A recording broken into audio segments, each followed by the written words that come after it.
துலாம் ராசிக்கார நண்பர்களே, துலாம் ராசியை பொறுத்த வரைக்கும் சார், இன்னைத்து காலகட்டத்தில் ஒரு 2 வார காலங்கள் யோசித்து செயல்படக்கூடிய ஒரு நேரம். சார் என்ன சார் யோசிக்கணும் அப்படின்னு கேட்டிங்கன்னா, இந்த துலாம் ராசியை பொறுத்த வரைக்கும் இவங்களுடைய வருமானத்தில் தான் இப்போ வந்து ஃபேமிலியை ஓடிட்டுருக்கு அப்படின்னு சொல்லணும். இவங்களுடைய தன்னம்பிக்கையில் தான் இந்த ஃபேமிலியை ஓடிட்டுருக்கு அப்படின்னு சொல்லணும். இவங்களுடைய மனோபாவத்தில் மட்டும்தான் அவங்களோட ஊருக்குள்ளேயா இருக்கட்டும், அவங்களோட தெருவுக்குள்ளேயா இருக்கட்டும், அவங்களோட குடும்பத்துக்குள்ளேயா இருக்கட்டும் ஒரு விஷயம் வந்து நிலைப்பாடாக நிற்குதுன்னு அர்த்தம். ஸோ இந்த மாதிரி இருக்கக்கூடிய துலாம் ராசிக்கு இந்த 2 வாரங்கள் என்ன பண்ணணும், எப்படி இருக்க போகுது, அதுக்காக என்னெல்லாம் இவங்க பரிகாரம் பண்ணால் சரியாகும் அப்படிங்கிறத அந்த வீடியோவில் ஃபுல்லாக பார்க்க போகிறோம். ஸோ வீடியோ ஸ்கிப் பண்ணாமல் பாருங்கள். அது மட்டும் இல்லாமல் நிறைய பேர் கேட்டிருந்த கேள்வி, சார் கல்வி சம்மந்தப்பட்டமான விஷயத்தில் ஓகே, தொழில் சம்மந்தப்பட்டமான விஷயத்தில் ஓகே, இந்த வருமானத்துக்கு நிறைய தடைகள் இருக்குது, அதே மாதிரி உடல் ரீதியான விஷயங்களை ரொம்பவே அவதிப்பட்டுருக்கோம் அப்படிங்கிறவங்களாம் இந்த வீடியோ ஒரு அருமருந்து அப்படின்னே சொல்லலாம். ஸோ வீடியோவை ஸ்கிப் பண்ணாமல் பாருங்கள். அதே மாதிரி நிறைய பேர் தனிப்படையான ஜோதிடம் தான் பார்க்கணும் அப்படின்னு ஆசைப்படுறீங்க. கீழே கான்டாக்ட் நம்பர் டீட்டெயில்ஸ் கொடுத்துருக்கேன், ஜஸ்ட் கால் பண்ணி கேட்டு தெரிஞ்சுக்கோங்க. நிறைய அரசியல் பிரமுகர்களுக்கும் அதே மாதிரி நிறைய ஆக்டர்ஸ்க்கும் ஜோதிடம் பார்க்கக்கூடிய ஒரு சீக்கிரம் ஜோதிடனுடைய ஒரு விஐபி ஜோதிடனுடைய ஃபோன் நம்பர் நான் கீழே கொடுத்துருக்கேன். ஃபோன் மூலமாகவே நீங்கள் வந்து கன்சல்ட் பண்ணிக்கலாம். ஜஸ்ட் உங்களுடைய டேட் ஆஃப் பர்த்தும் உங்களோட டைமும் இருந்ததுன்னா போதும். அது ஜஸ்ட் நீங்கள் சொன்னீங்க அப்படின்னாவே போதும், A to Z எல்லாமே கிளியராக வந்து எக்ஸ்பிளைன் பண்ணிடுவாங்க. சரி சார், இப்போ நம்ம ஒரு முக்கியமான விஷயத்துக்கு வருவோம். துலாம் ராசி சேர்ந்தவங்க இந்த வீடியோவை பார்த்துட்டு இருந்தீங்க அப்படின்னா கண்டிப்பாக இந்த வீடியோவோட ஸ்டார்டிங்லேயே ஒரு விஷயம் சொல்கிறேன், அதை தெளிவாக மைண்டில் வச்சுக்கோங்க. அதை 3 டைம் கமெண்ட் செக்ஷனில் பதிவிட்டுட்டு உங்களோட வீட்டில் ஃப்ரீ டைமில் கண்டிப்பாக இதை சொல்லுங்கள். துலாம் ராசியை பொறுத்த வரைக்கும் குலதெய்வத்தினுடைய அருள் பெற்ற ஒரு முக்கியமான ராசி. எந்த ஒரு விஷயம் நடந்தாலும் நடக்க போகுது அப்படிங்கிறத முன்னாடியே உங்களுக்கு இன்டிமேஷன், ஏதோ ஒரு வகையில் ஒரு இன்டிமேஷன் கொடுக்கும்.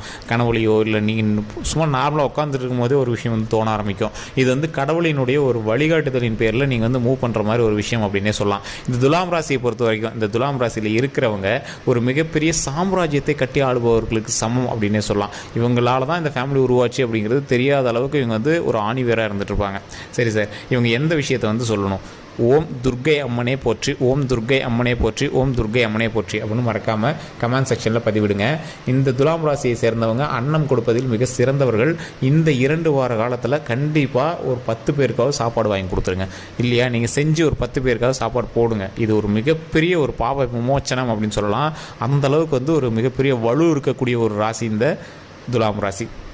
சரி சார், இதெல்லாம் ஒரு பக்கம் இருக்கட்டும். இந்த துலாம் ராசியில் இருக்கிறவங்க என்ன விஷயங்கள் இப்போ செய்யணும் செய்யக்கூடாது அப்படிங்கிறத சொல்லிடுறேன். இந்த முன்னாடி சொன்னது பரிகாரம்னு கிடையாதுங்க, இது எல்லாருமே செய்யக்கூடிய ஒரு விஷயம். துலாம் ராசியில் இருக்கிறவங்க கண்டிப்பாக செய்யணுங்கிற விஷயம் குலதெய்வ வழிபாடு, துர்க்கையம்மன் வழிபாடு, 10 பேத்துக்கு அன்னதானம் போடுறது. இது கண்டிப்பாக இந்த 2 வாரத்தில் கண்டிப்பாக நீங்கள் செஞ்சுட்டு நீங்கள் வந்து கமெண்ட் செக்ஷனில் கூட சொல்லுங்கள். ஆமாம் சார், நீங்கள் சொன்னீங்க, அதே மாதிரி செஞ்சேன், இத்தனை நாள் வந்து தடைப்பட்டு இருந்த ஒரு விஷயம் நடக்குது அப்படின்னு நீங்கள் கண்டிப்பாக சொல்லுவீங்க.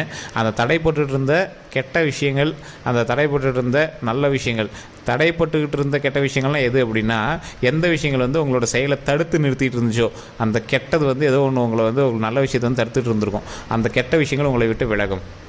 அதே மாதிரி தடைப்பட்டு இருந்த நல்ல விஷயங்கள், ஏதாவது ஒரு திருமணத்துக்காக வெயிட் பண்ணியிருப்பீங்க, அந்த திருமணம் நடக்கும். உங்களோட குழந்தைகளுக்காக வெயிட் பண்ணியிருப்பீங்க, குழந்தை பாக்கியம் உண்டாகும். ஸோ இந்த மாதிரி நல்ல விஷயங்கள் கண்டிப்பாக நடக்கும். இந்த கெட்ட விஷயத்துக்காக வெயிட் பண்ணியிருப்பீங்க, அது நடக்கலன்னு பார்த்தீங்களா, எந்த கெட்ட விஷயங்கள் வந்து உங்களை தடுத்துட்டு இருக்கோ.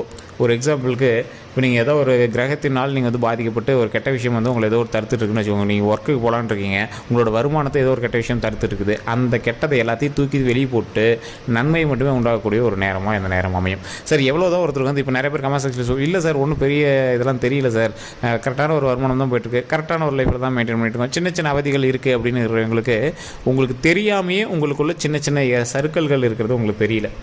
அந்த கெட்டதை எல்லாத்தையும் விளக்குவதற்கு இனி குலதெய்வம் கண்டிப்பாக உங்களுக்கு தேவை. குலதெய்வத்தை வழிபடாத ஒரு ஆட்களாக இருந்தாலும் துலாம் ராசிக்காரர்கள் ஃபைனலாக போய் நிற்க வேண்டிய இடம் உங்களுடைய குலதெய்வ கோயில் தான். எல்லா கெட்ட செயல்களையும் தூக்கி வெளியே போட்டுரும். நன்மை மட்டுமே உண்டாகக்கூடிய ஒரு அற்புதமான தெய்வம் குலதெய்வம். யார் வேணாலும் யாருக்கு வேணாலும் துரோகம் நினைக்கலாம், ஆனால் குலதெய்வம் உங்களுடைய தாய் தந்தையர் உங்களுக்கு துரோகம் நினைக்க மாட்டாங்க, துரோகமே நினைக்க மாட்டாங்க. உங்களுக்கு கூட தோணலாம், இல்லை எங்களுக்கு பார்ஷியலிட்டி பார்க்குறாங்க அது இதுன்னு கூட உங்களுக்கு தோணலாம். உங்களோட பெற்றவங்க வந்து உங்களுக்கு பார்ஷியலிட்டி பார்க்குறாங்க, அண்ணன் தம்பிக்கு பார்க்குறாங்க அப்படி இப்படின்னு. ஆனால் உங்களுக்கு உங்களுடைய தாய் தந்தையராக இருக்கட்டும் அல்லது உங்களோட குலதெய்வமாக இருக்கட்டும் உங்களை வந்து எனக்குமே கைவிடாது இந்த துலாம் ராசியை பொறுத்த வரைக்கும். ஸோ அந்தளவுக்கு வந்து ஒரு உன்னதமான ராசி இந்த துலாம் ராசி. இவங்களுக்கு இப்போ இந்த 2 வார காலங்களில் கல்வி ரீதியாக, தொழில் ரீதியாக, திருமண ரீதியாக, குழந்தை ரீதியாக தடைகள் ஏதாவது சின்ன சின்னது ஏற்பட்டுச்சு அப்படின்னா உடனே குலதெய்வ வழிபாடு, துர்க்கையம்மன் வழிபாடு, 10 பேத்துக்கு அன்னதானம் பண்ணிவிட்டு மன நிம்மதியாக கொஞ்சம் அமைதியாக இருங்க.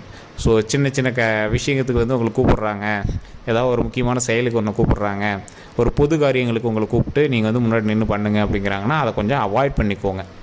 எப்படி சார் பொது காரியங்கள்னால், நீங்கள் யாராவது ஒரு சைன் பண்ணுறதுக்கு கூப்பிட்றாங்க, செக்யூரிட்டி கையெழுத்து போகிறதுக்கு கூப்பிட்றாங்க, சாட்சி கையெழுத்து போகிறதுக்கு கூப்பிட்றாங்க, ஏதோ ஒரு மிகப்பெரிய வருமானத்துக்கு இது பண்ணுறாங்க, அதுக்கான இது கூப்பிட்றாங்க. அதுக்கெல்லாம் நீங்கள் வந்து ஒரு ஹெல்ப்பாக வந்து பண்ணுங்கள். அந்த மாதிரி விஷயத்தெல்லாம் கொஞ்சம் அவாய்ட் பண்ணிக்கிறது உங்களுக்கு ரொம்ப நல்லது. அது உங்களுக்கு வருங்காலத்தில் பிரச்சனைகளாக போய் முடியக்கூடாது அப்படிங்கிறதாக இதை முன்னாடியே சொல்லிடுறேன். சரி சார், இவங்களுக்கு எந்த விஷயத்தில் இப்போ ரொம்ப ரொம்ப ஜாக்கிரதையாக இருக்கணும்? அந்த டாக்குமெண்ட் மட்டும்தானா, அந்த கையெழுத்து போகிறது மட்டும்தானா, வேறு என்ன விஷயங்கள் ஜாக்கிரதையாக இருக்கணும்? உடல் ரீதியான விஷயங்களை ஜாதகத்தை நம்பிட்டு உட்காந்துட்டு இருக்கக்கூடாது. உடல் ரீதியாக எந்த ஒரு மாற்றங்கள் தோணுச்சு அப்படின்னாலும் உடனே டாக்டர் செக்கப் ரொம்ப ரொம்ப அவசியம். அதே மாதிரி கால் சம்மந்தப்பட்ட விஷயங்கள்லாம் ரொம்ப கவனமாக இருங்க. இந்த துலாம் ராசியை பொறுத்த வரைக்கும் நல்ல ஒரு காலகட்டம் தான். அதில் சின்ன சின்ன தடைகள் இருக்கிறதுக்காக வாய்ப்புகள் தான் இருக்குமே தவிர, அந்த தடைகளையும் விளக்குவதற்கு குலதெய்வ வழிபாடு கண்டிப்பாக நம்மளுக்கு உதவும். அது மட்டும் இல்லாமல் அந்த தடைகள்லேருந்து சரியாகி அவங்களோட வாழ்நாளில் முன்னேறுவதற்கு இந்த குலதெய்வ வழிபாடு ப்ளஸ் அன்னதானம் ரொம்ப ரொம்ப ஒரு நன்மையை பயக்கும்.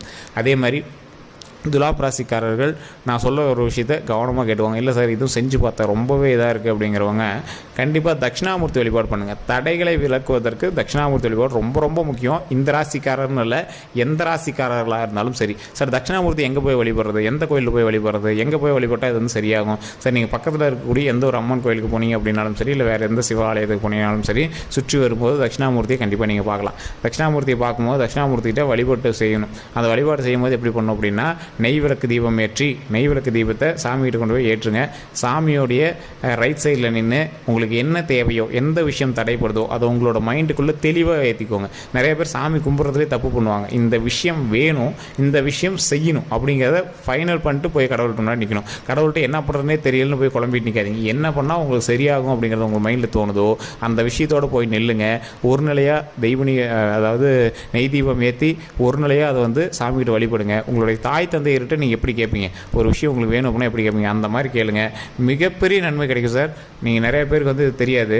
இது கண்டிப்பாக பண்ணுங்கள். முடிஞ்சால் கொண்டக்கடலை, அந்த இடத்துல சாமி கொண்டக்கடலை மாலை போட்டு கொண்டக்கடலையில் சுண்டல் செஞ்சு அங்கே இருக்கிறவங்களுக்கு ஒரு 10 பேர் கொடுங்க. அது ரொம்ப ரொம்ப ரொம்ப ரொம்ப நல்லது. இதை நீங்கள் செஞ்சுட்டு அடுத்த டைம் நீங்கள் வீடியோ பார்க்கும்போது, நீங்கள் அடுத்த வாரம், இந்த 2 வாரம் கழிச்சு முன்னாடி வீடியோ வந்து துலாம் ராசிக்கு போடுறேன். அந்த வீடியோவில் அடுத்த செயல்கள் உங்களுக்கு எப்படி இருந்துச்சுன்னு மறக்காம கமெண்ட் செக்ஷனில் பார்த்து விடுங்க. அதே மாதிரி அடுத்த 2 வாரங்கள் எப்படி இருக்க போகுது அப்படிங்கிறதையும் நான் தெளிவாக சொல்ல போகிறேன். சரி சார், இந்த விஷயங்கள் எல்லாமே செஞ்சாச்சு, அந்த தடைகள் எல்லாமே நிவர்த்தி ஆகுதுன்னு வச்சுக்கோங்க. மற்றபடி எந்த ஒரு விஷயம் பாசிட்டிவாக இருக்கும் இந்த 2 வார காலங்களில்? சார், உங்களுக்கு பாசிட்டிவாக இருக்கக்கூடிய விஷயங்கள், நீங்கள் எதிர்பார்த்து நடக்கக்கூடிய எல்லா விஷயங்களுக்குமே நீங்கள் வந்து முன்னாடியே ஒரு ஊன்றுகோல் நட்டிருப்பீங்க. ஒரு முகூர்த்த கால் போட்டு அந்த நல்ல விஷயங்கள் நடக்கணும் அப்படின்னு நீங்கள் வந்து ரெடி பண்ணியிருப்பீங்க. அது தடைபடாமல் இருக்கிறதே உங்களுக்கு ஒரு நன்மை தான். சார், ஏற்கனவே உங்களுக்கு நல்லா தெரிஞ்சது தான், வருமானம் அதிகமாக வந்துட்டு இருந்த இடத்துல ஒரு சின்ன சின்ன சர்க்கிள்கள் உங்களுக்கு தெரிய ஆரம்பிச்சிருக்கும். அந்த சர்க்கிள்களில் இருந்து வெளியே வந்தாவே உங்களுக்கு ஒரு மன நிம்மதி கிடைக்கும். அதாவது ஒருத்தனுக்கு ரெகுலராக வந்து ஒரு 10 லட்ச ரூபா வந்துட்டு இருக்குது. அந்த 10 லட்ச ரூபாய்க்கு மேலே வரணும் அப்படின்னு நினைக்கிறது ஒரு நார்மலான ஒரு விஷயம். அந்த 10 லட்ச ரூபாயிலே திடீர்னு ஒரு அடி விழுந்து மறுபடியும் 5 லட்ச ரூபா 1 லட்ச ரூபாயில் வந்து நிற்குதுன்னு வச்சுக்கோங்களேன். அவன் அப்போ என்ன நினைப்பான்? அச்சோ, என்னது மறுபடியும் பழைய ரேஞ்சுக்கு அந்த 10 லட்சத்துக்கு வந்துட்டாவே போதுமே, அதுக்கு மேலாம் கூட நான் ஆசைப்படல அப்படின்னு நினைப்பா. பார்த்தீங்களா? அந்த மாதிரி இப்போ நான் சும்மா ஒரு எக்ஸாம்பிள் லட்சம் அப்படின்னு சொல்கிறேன். ஒரு 1000 கூட வச்சுக்கோங்களேன். அந்த மாதிரி இப்போ நான் ஒரு எக்ஸாம்பிள் லட்சத்தில் சொல்கிறேன். அது நீங்கள் உங்களோட மைண்ட், உங்களோட வருமானத்துக்கு ஏற்ற மாதிரி நீங்கள் வந்து நினச்சி பாருங்கள். ஒரு 10 லட்ச ரூபா வந்துட்டு இடத்துல 5 லட்ச ரூபா தான் வருது அப்படின்னா மறுபடியும் எனக்கு அந்த 10 லட்ச ரூபா வந்துகிட்டே இருக்கணும் அப்படின்னு ஆசைப்படுறோம். பார்த்தீங்களா? அதுதான் வந்து தடைப்படாமல் வந்துட்டு இருக்கிறதுக்கு இந்த வழிபாடு வந்து கண்டிப்பாக உதவுங்க. ஸோ அதற்கு மேலே வருமானம் அப்படிங்கிறதெல்லாம் அடுத்து இந்த 2 வாரம் கழிச்சு ஆட்டோமேட்டிக்காக உங்களுக்கு எப்போ போல் ரெகுலராக அதுக்கு மேலே வருமானம் வர ஆரம்பிச்சிடும். அதெல்லாம் தடையே படாது. ஒரு கிரக மாற்றத்தில் ஏற்படும் போது மற்ற கிரகங்களை ஒரு உழுக்கும். மற்றவங்களுக்கு என்ன ஒரு பயிற்சி இருந்தாலும் மற்ற ஒரு கிரகங்களுக்கும் மற்ற ராசிகளுக்கும் ஒவ்வொரு சின்ன சின்ன ஒரு அசைவுகள் இருக்கும். அந்த அசைவின் பால் அதற்கு சின்ன சின்ன ஜர்க்கு, ஒரு வருமானத்துலேயோ உடல் ரீதியான விஷயங்கள்லையோ ஏதோ ஒரு விஷயத்தில் சின்ன ஜர்க்கு, அந்த ஜர்க்கு வந்து ஆட்டோமேட்டிக்காக சரியாக போயிடும். உங்களுக்கே தெரியும் இது சரியாக போயிடும் சார், ஆனால் அது 1 வாரமாக 2 வாரமானு தெரியல சார், ஒரு வருமான பிரச்சனை, அது கொஞ்சம் சரியாக போயிடும் எங்களுக்கே தெரியும், ஆனால் அது எப்போ சரியாகும் தான் தெரில அப்படின்லாம் இருப்பீங்க. பார்த்தீங்கன்னா அந்த மாதிரி தான் இது அப்படியே போக போக கொஞ்சம் சரியாயிடும். இந்த 2 வாரங்கிறது ஒவ்வொருத்தரும் கொஞ்சம் எக்ஸ்டெண்ட் கூட ஆகலாம். இது நான் மினிமம் 2 வாரம் அப்படின்னு சொல்கிறேன். அது கொஞ்சம் எக்ஸ்டெண்ட் கூட ஆகலாம், ஆனால் அது கொஞ்சம் கூடிய விரைவில் சரியாயிடும் அப்படிங்கிறது தான் ஒரு நிதர்சனமான உண்மை. ஸோ அதனால் நீங்கள் கவலைப்பட தேவையில்லை. வரக்கூடிய காலங்கள் பொற்காலங்களாக அமைவதற்கு இந்த துலாம் ராசிக்கு மிகப்பெரிய ஒரு அருளாக குலதெய்வம் வந்து நம்மளுக்கு வந்து உறுதுணையாக இருக்குது. குலதெய்வ வழிபாடு பண்ணிங்க அப்படின்னா ஆட்டோமேட்டிக்காக நன்மைகள் 1000 மடங்கு நம்மளுக்கு வந்து கிட்டும். ஸோ அதே மாதிரி தொழில் ரீதியான விஷயங்கள், கல்வி ரீதியான விஷயங்களுக்கு எப்போவுமே வந்து கடவுள் வழிபாடு, குலதெய்வ வழிபாடு கண்டிப்பாக தேவை. உடல் ரீதியான விஷயங்கள் குடும்ப வழிபாட்டின் முறையாக குடும்பத்தில் வம்சம் வளர்ந்து வரணும் சார், திருமணம் இல்லாமல் இருக்கிறவங்களாம் திருமணம் ஆகணும், அது மாதிரி இருக்கிறவங்களாம் நல்லபடியாக ஒரு குலதெய்வ வழிபாடு பண்ணி வருடத்திற்கு ஒரு முறையாவது குலதெய்வத்திற்கு போய் பொங்கல் வச்சு வழிபட்டோம் அப்படின்னா மிகப்பெரிய நன்மை கிடைக்கும். நிறைய பேருக்கு தெரியாத ஒரு விஷயம், கல்வி சம்மந்தப்பட்டமாக, தொழில் சம்மந்தப்பட்டமாக ஒரு விஷயத்தில் உங்களுக்கு தடை இருக்குது அப்படின்னா உங்களுடைய கல்வியோ இல்லை தொழிலோ இருக்கிற இடத்துல கண்டிப்பாக உங்களோட குலதெய்வத்தை நினைத்து, உங்கள் குலதெய்வம் வந்து முருகர் அப்படின்னா ஓம் முருகரே போற்றி, ஓம் முருகரே போற்றி முருகரே போற்றி அப்படின்னு 3 டைம் வந்து சொல்லி உங்களுடைய விஷயங்கள், உங்களுடைய எந்த இடத்துல தொழில் பண்ணிட்டுருக்கீங்களோ அந்த இடத்துல உங்களுடைய கோவிலிருந்து ஒரு எலுமிச்சம்பழம் கொண்டு போய் வச்சு நீங்கள் ரெகுலராக ஒரு எலுமிச்சம்பழம் கொண்டு போய் வைங்க. இது ரொம்ப ஒரு நன்மையை தரும். அந்த எலுமிச்சம்பழத்துக்கு அவ்வளோ பவர் இருக்குது. அது நீங்கள் போக போக தெரிஞ்சுக்குவீங்க. ஸோ இந்த விஷயத்தில் உங்களுக்கு ஏதாவது கருத்துக்கள் இருந்தது அப்படின்னா மறக்காம கமெண்ட் செக்ஷனில் பதிவிடுங்க. அதே மாதிரி நம்ம வீடியோ இது வரைக்கும் சப்ஸ்கிரைப் பண்ணாமல் பார்த்துட்ருக்கீங்க அப்படின்னா சப்ஸ்கிரைப் பண்ணிவிட்டு பாருங்கள். வீடியோ பிடிச்சிருந்தா லைக் பண்ணுங்கள். உங்களோட நண்பர்களுக்கு கண்டிப்பாக பண்ணுங்கள். உங்களோட நண்பர்களுக்கு கண்டிப்பாக ஷேர் பண்ணுங்கள். ஃபேஸ்புக்கில் பார்த்தீங்கன்னா கண்டிப்பாக ஃபாலோ பண்ணுங்கள். தனிப்படையான ஜோதிடங்களுக்கு கீழே கான்டாக்ட் நம்பர் டீட்டெயில்ஸ் கொடுத்துருவோம். ஜஸ்ட் கால் பண்ணி கேட்டு தெரிஞ்சுக்கோங்க. எல்லாருக்கும் நன்றி நண்பர்களே.